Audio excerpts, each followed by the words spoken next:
I work mainly in the animation industry as an animator or layout artist.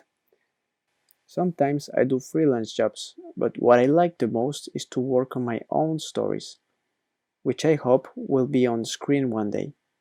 I am mostly known for creating the ChillledCow's animated loop, but people doesn't know that it's not what I animate the most. My mother told me that I knew how to scribble before I learned to speak.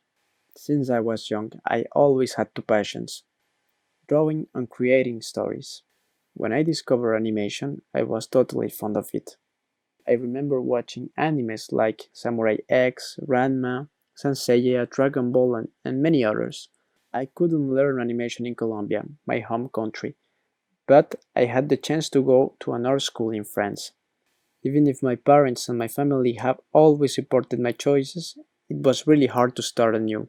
During the first 2 years of art school, I was not really good in animation. I even thought of doing concept art instead.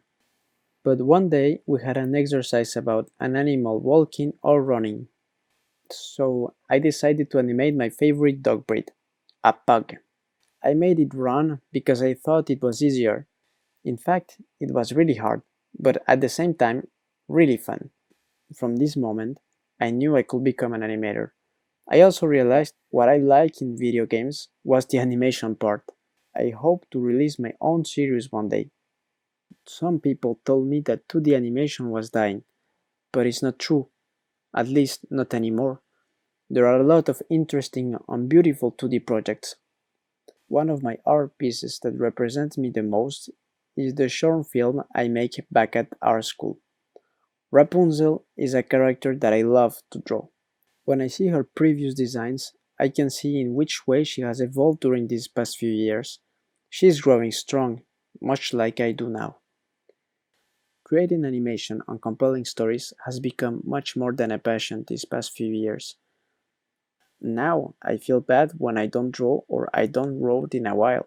When I have free time, if I'm not writing or drawing for my stories, I paint wargaming miniatures.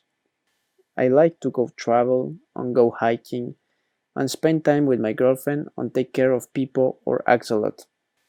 Travel has helped me to grow as an artist and has allowed me to widen my references. The moment I remember the most is my first day as an intern in the studio where I'm still working. They showed me all the whole animation process of a previous project, and it was so amazing and inspiring. And now I work with the people I admire. I am so happy to be so well surrounded.